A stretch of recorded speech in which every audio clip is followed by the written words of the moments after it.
I want to go back to this question of sudden overnight expansion, having to see your studio, your staff mushroom as it must have with the sale of these show Well, after show after yes, show. because what happened is, as I told you, we started by taking some offices in Charlie Chaplin Studios on La Brea.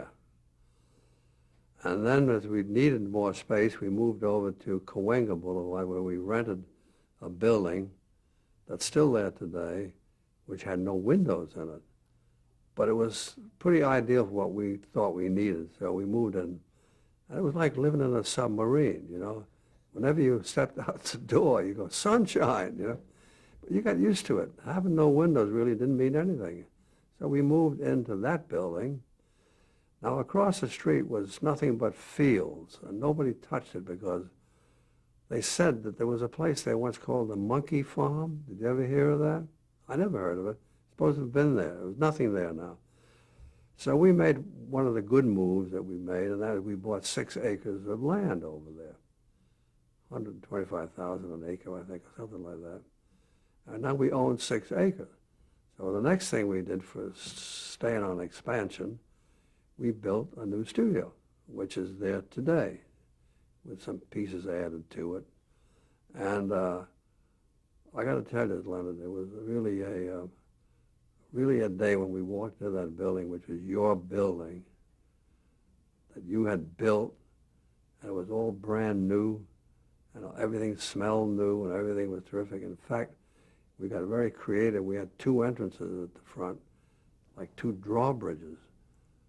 I mean, they were just like as if it was a moat, you know. But in the middle was this big fountain that sprayed, right? Wow, what an original idea. This is going to be great. The trouble was, if you were running the fountain and there was any wind blowing, you couldn't, I mean, you got soaked trying to get into the building, you know. And, but nevertheless, being cautious, we rented out the top floor of the building to an architect company. But within a year, we had to ask him to leave because we needed all the room. And see, what happened was is that Kellogg's became like our founding father that we leaned on, you know. They were the ones that kicked us off into the business. And, but there was, in between the Huckleberry Hound and Yogi Bear and Quick Draw McGraw, we then arrived at the Flintstone time. Now that was a first. I mean, no one had even dared think about a Flintstone show. By that I mean a primetime animated show. Who could do that? I mean, how could you turn that out? A half hour a week? Are you kidding, you know? But Mitchell kept bugging us. He said, well, think about it, think about it. This is John Mitchell of Screen Gems. Yes, yes. He was really our agent. He was our salesperson. He's the guy that set up the meetings, and I would go and present the material. So we did think about it, and as you know, we tried a hillbilly. See, when you're doing a situation comedy and animation, the way it works on TV, you know, it all seems to come off of something else. Now, at the time, I believe right then or together, you had the Honeymooners. So many people say, didn't you copy the Honeymooners? I said, well, if you compare Flintstones to Honeymooners, that's the biggest compliment you can give me. Because the Honeymooners is genius, you know, one of my favorite. I know every step of those. I said, but the Honeymooner doesn't have a Stoneway piano. They don't have a Polaroid camera. They don't have all these gags that we had in there, which were the window dressing. But look at, so they compare you to it. I mean, but so the thing is that we went ahead and we arrived. First, we had a hillbilly family we tried, a Roman family, a Pilgrim family, Indian family. And we finally got down to Cave. When we got to Cave, it was those things, like I said, Stoneway piano that got your mind going. And also, you were able to take anything that was current and convert it to Stone Age. Like clothespins were birds with beaks that would open up and they would hold the laundry. A vacuum cleaner was a small mastodon, we would put wheels under them, and his snout would pick up. That was our vacuum cleaner. And we never addressed any attention to it. We just threw those things in, and the kids loved it. So it became that kind of a thing. But before the kids got a chance to love it, we had to sell it. And if you read the book, you know, that's the whole first chapter. I mean, here we are with a brand new thing that never been done before, an animated primetime show. So we developed 2 storyboards with Dan Gordon, whose picture I showed you over there.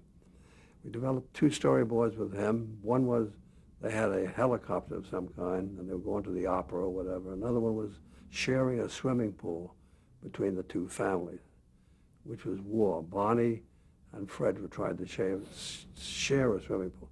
They ended up building a fence across the middle of it, you know, and fighting each other. So now I go back to New York with this portfolio with 2 half-hour boards stacked in there and some other artwork.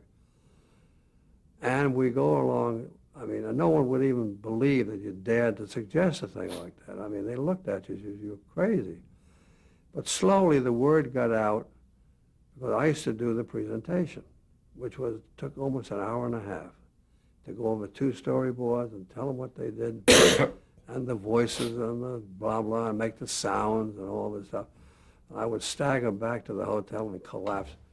And the phone would ring. Like one time I did Bristol Myers. The whole company was there. And when I got through and went back to the hotel, the phone rang and said, the president wasn't at that. He just came in now. Could you come back and do it for him? So I had many of those.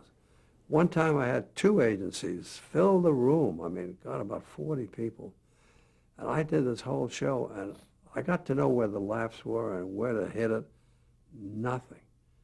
Dead. So one of the Screen Gems guys said to me, this is the worst. Those guys, and he was so angry at them. What it was they had 2 agencies, and neither of them were going to let the other one know they were enjoying it, so they could run out and call their whatever it was. But nobody bought it. I mean, you can go along and do this, which I did for 8 straight weeks. I always get a kick out of saying to people, you ever were in a hotel for 8 weeks, and you know what happens? You begin to smell like the hotel, because they use this cleaning fluid on the rugs. They do the rugs.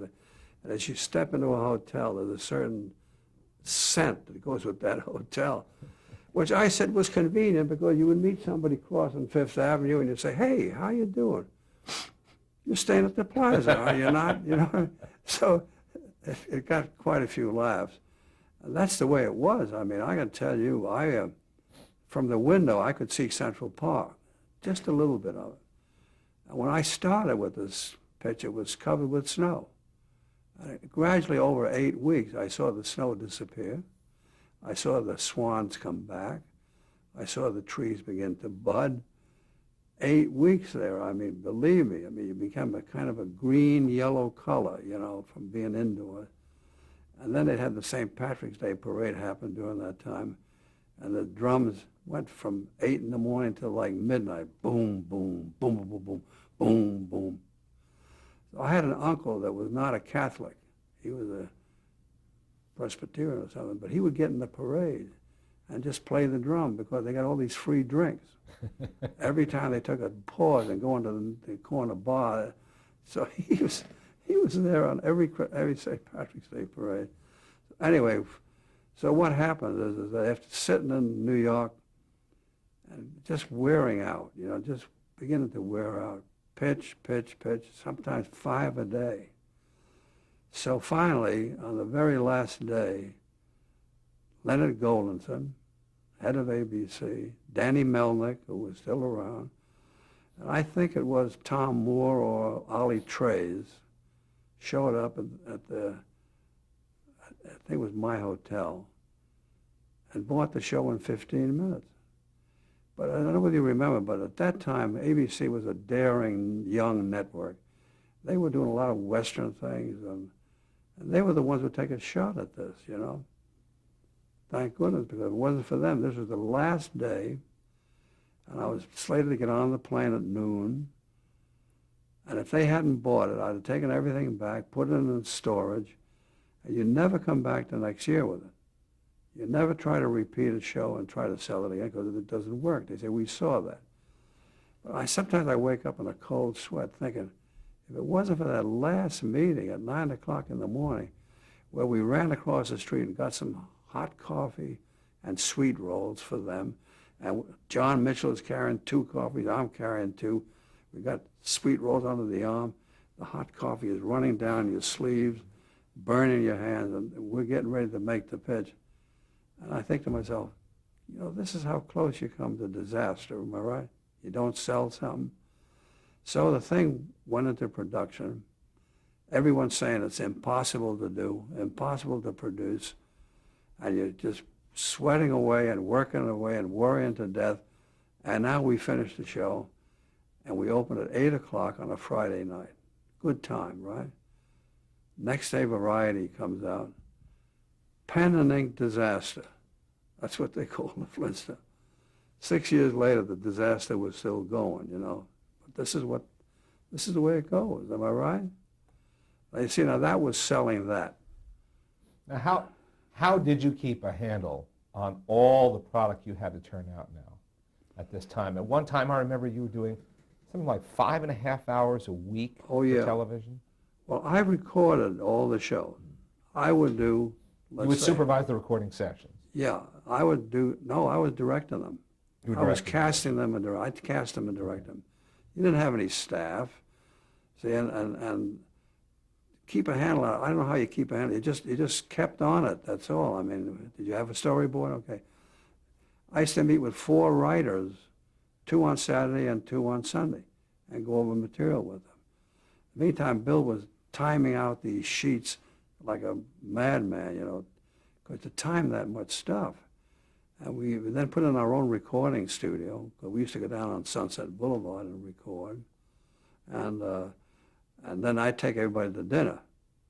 I don't know, you remember Doberman? Oh, sure. Well, he was part of our Top Cats cast. And Alan Melvin was also part of it. He was part of Bilko, too. Bilko. And Arnold Stang, we finally ended up with Arnold, he was perfect. But then I'd take him to dinner. Naples restaurant was across the street on the corner, Italian restaurant. So Doberman is sitting there, and he's having clams on the half shell with a lot of butter in it. And you know what he was? He was a little round, funny guy. You know something? What? I mean, all these guys are sitting around listening. He's telling these stories. I used to go with, oh God, I just had her name. A big buxom blonde that was in a lot of Italian pictures. She was in a thing with Mastriani. Oh, Anita Ekberg? That's the gal. I used to go with Anita Ekberg, he's saying. Now, you know something? Now, while he's talking, this butter is running down his hand, over his wristwatch, down into the sleeve. You know, something was wrong with her. What? He said, she had no class. God, we used to love him. He was terrific. And when he would get in the car, he would actually hit the front, hit the back, hit the front, hit the back until he got out of it. You know, one of these things. Bang, bang, bang, bang, bang. So I would do a Huckleberry Hound one night, a Yogi the next night, a Flintstone the next night, a Top Cat the next night. 5 nights a week, I did a show every night. Did your family ever see you? Not much, but I mean, that was the name of the game. I mean, it kept coming in, and we kept doing them and turning them out and getting good stuff. Could you have done this at all if it hadn't been for the relationship you had with all the people you'd worked in animation all those years? No, that was very important. It was very much like a family, and we brought them all back. They were all laid off. Nobody was working, and so they all were there. And the beauty of that whole setup was some of the people worked for us for as long as damn near 30 years, 18 years, 14 years. That day is gone. Now when they finish a job, they lay them off. So it's a little sad that way. But we were doing some great work. And now you also took some heat. Yeah, from we took people who talked about the limited animation and how it was you know, Yeah, that's a the only come thing down from what that you had always been doing. irritated me, because we had some lofty animators and Disney people that sneered at the, Disney wouldn't touch it until Mike Eisner got back in there. Disney was above that. And the whole thing was how, you know, you say, why can't you do animation like you did Tom and Jerry? Well, it's very simple. Money. The money is not there. You do a 5-minute show for $2,700. I mean, you have to use every bit of knowledge you ever had in the animation business. You have to use camera zooms in and out to get a feeling of motion. You put camera shakes to have explosions. I mean, every stunt that you can think of is used to make it move with the least amount of drawings. Where's the money goes? So we had to lick that, and everybody adopted it, and everybody went back to work, whether they sneered or didn't sneer, you know, but we really got that. How can you do garbage like that? Boy, look at what we got out there now. I mean, Rem and Stimpy, the new trend, fine. I mean, I believe in new trends because they too will pass. And yet it's interesting how at a certain point when animation has been undergoing some sort of a comeback on TV Yeah, in the past 5 to 10 years, yeah. the competition has been such that people have been trying to see if they can't build some more visual quality into it. I mean, even when you did Tom and Jerry Kids, Yeah, yeah. I mean, that's a really good-looking show. Well, I'll tell you, the competition today is unbelievable. It's all over the world, and everything is fragmented. I mean, believe me, I mean, we built up a tremendous library, you know, of like over 3,000 hours and over almost 1,800 characters, and we were able to do that. But now the studios want to own everything that they do, so you can't end up owning anything. You can just work by contract. That's about it. Now you hear that some of the things that are happening, like at DreamWorks and even Disney, is they're putting their people under contract because the competition is so fierce and the good help is so short. There isn't, when I pick up these animation magazines and read all of the stuff that's being done, 65 half hours here, 26 here, features all over the world, how do you do those? The talent, you don't have the workforce to do that. And they never bothered to train anybody. We used to have training. We used to have classes, you know. Did you? Let's talk a little about that. Well, I decided to try to set up classes at night. And we put out the word that we were going to have a class, let's say, on Wednesday night. And I had animation class. Then another time I'd have storyboard class. I'd have writing class. And separate the facets of working there. We have people, we were overbooked, over 70 people trying to get into the classes, you know. So I would introduce it on opening night, and then I would turn it over to another guy, Harry. And see, the way it went, it was like this. I would say to these writers, say we had the writing class, I would say, look, I said, we do Flintstones, we do Quick Draw, we do Scooby-Doo. What do you like to write? Pick the topic you like and just write any story on any one of those characters. So we were able to, for instance, I might want to do more comedy and somebody else might want to do Superman, you know. So that's how I would break up the writing. Storyboard, I would have to give them a script. And then it was a script that was already boarded, and then I would pull out the board I had and compare it to the board they did. So we were doing great. But the weird thing about it is that the studio itself didn't want to support a class. They didn't want to spend the money. So we had 3 people that were doing real well as animators, so we hired them. So when I was away one time, they got fired because somebody looked at their schedule and they weren't turning out as much animation as, I mean, you know. So what happened to all of these people? They all went to work at other studios. They all got hired. And they write these lovely letters saying, thank you for, meantime we spent the time and effort to train them, but didn't hire them. Don't ask me how this stuff works. How did you early on, did you decide early on that you wanted to own the characters that you created, and how did you make that happen? I mean, obviously you were doing the shows for hire for Screen Gems. Yeah, yeah. Well, you see, I think it was a state of mind at the time that the network didn't think about owning the show. It was easy for them just to make a deal and you bring it in and they release it. They didn't have the headache of owning it. And it's a headache because you got to start the studio, you got to have the people there, you got to keep them working. So the same thing happened with, besides, I mean, there was another question you had in there. Well, anyway, the point was it was the network and then also the advertisers. The advertisers didn't want to bother to own it either because that was a whole other thing for them. Deliver me the show. That's the way they used to work. Now you have a network, for instance, like ABC, which is now Disney. They got to keep the network going. They also have to feed it this animation. That has to be kept going. So that's, if you want to handle it that way, you can do it. And that's what's happening with anybody trying to start a business today. But you had the advantage then of being able to generate income right away from licensing and toys. And well, except for books. one thing. Licensing wasn't that big for us. It wasn't that hard a thing. And the way it worked is no one wanted to talk to you about licensing until the show was out and was a hit. Well, that would take a year to do the show and then put it on there, another year to run, and they still aren't on because they want to see whether you get picked up. If you get picked up for the second year, then the advertisers come on board. Now it's different. You get a show and you develop it and you have something to present, and they like it, they will get on, they will even get involved in help in financing the show. If the merchandiser, the toy man, thinks he can get something out of it, they take a gamble. If you have a reputation, like we could get away with that. But I mean, see, the toy people now, this competition is so fierce that they're taking chances and buying in on the show before anybody else can get it. So that's the way that's working like that, you know.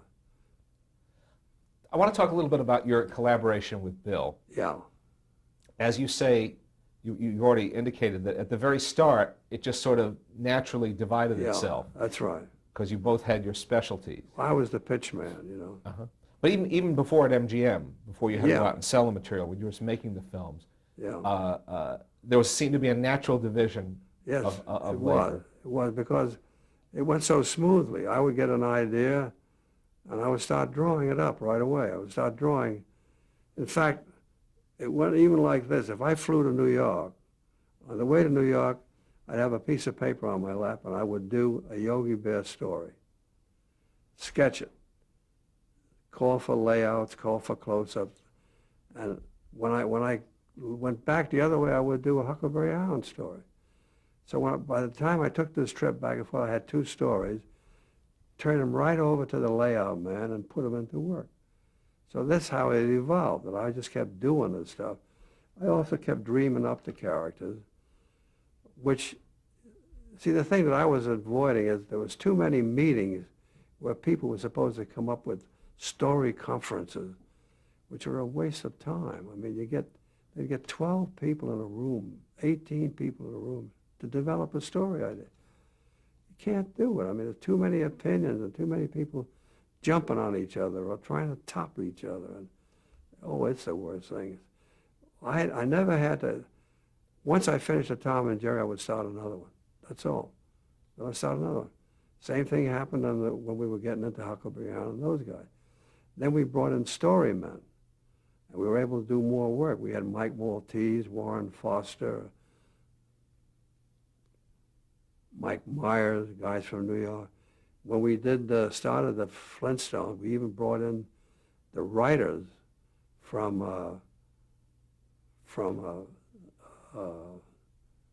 what's his name? The Honeymooners. Oh, from We brought in a show, writer yeah? from the Honeymooners. Uh-huh. and paid him $3,000, and he was terrible. And the reason being is that he just wrote words. I mean, it was all dialogue. He had no visual gags, no chasing, no nothing, just dialogue. Yak, yak, yak, yak, yak, yak, which is very much the way the Honeymooners had a lot of dialogue, but it was their expressions Sure. and Connie's attitude that made it work. Well, when you're doing an animation thing, you better go beyond that. You can't have just two people making faces at each other. You have to move them, get movement. So if I asked you to sum up the the reason you and Bill have remained partners all Yeah. these years without breaking up or going your separate ways, Yeah. as so many partnerships do. Yeah. What would be the answer? Well, we found our niche. And it was easy to just keep working that way instead of trying anything else. I mean, it was working so well, why do anything else? So it just worked that way. I mean, Bill was very happy to just keep timing him because he was so swamped with all the shows that I turned over to him, and I was swamped. You know, I had another albatross around my neck, and that is I had to sell something each year. Now, I'll be honest with you. Leonard, I never thought about it. I just felt, well, I'm supposed to do it. In fact, just recently I was thinking to myself, I would come back from a sales pitch. I had just sold 3 shows or 6 shows or whatever. I'd just come in and say, yeah, well, we got to get these things out of there. I never thought that anybody should come over to me and say, hey, good work, great stuff. I mean, what a successful season. Nobody ever said that to me. I'll tell you how it got. One time Bill walked into the office. He says, Joe, he says, I need 7 shows this year. And he turns around and walks out. I'm looking. That's the way it went. I need 7 shows. Go get 7 shows. Think of 7 shows. Draw up 7 shows. Write up 7. Go in and pitch them and sell 7 shows.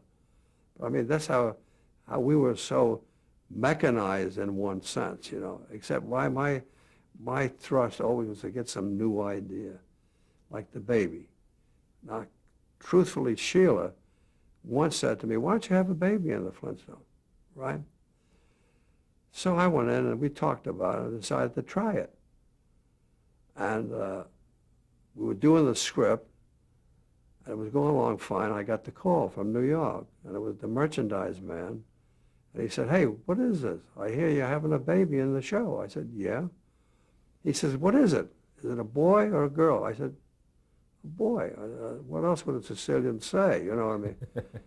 What else? A boy, a chip off the old rock. He says, that's too bad. I said, what do you mean it's too bad? He says, I have the ideal toy president here and the vice president and all of them. If it was a girl, we could have made a hell of a deal. I said, it is a girl. I swear, Leonard, they went that fast. And that Pebbles doll sold 3 million of them in the first 2 months. I don't know if you remember the Pebbles doll with sure. the bone in the hair, you know.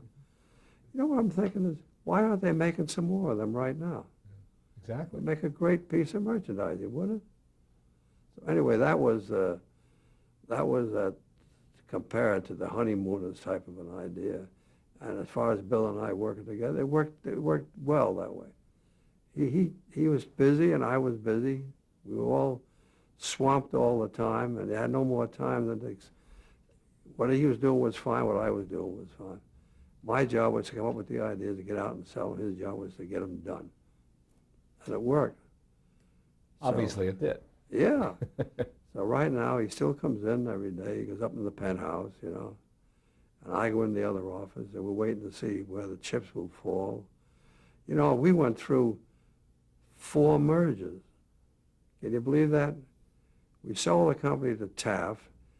Taft turned around and got in trouble and brought in Great American. Great American got into trouble and brought in Turner. And then Turner decided to get out of it. I don't know what made him do that. And then comes Warner. You know, what is this going on there? And now you're part of a conglomerate. I don't know what I'm part of right now. I mean, I don't even think they know what's going on, you know. No, they have to try to decide what to do, whether to enlarge the building or move their troops in from someplace else. Because they have a lot of people right on Sepulveda and Ventura. Mm-hmm. You know, the shopping center down there? Yeah. Well, they're up in there, the animation of it, and you can't find it. If you drive in, they meet you downstairs to steer you up to where the rooms are. I once had that happen, yes. We're at the end of this tape, actually.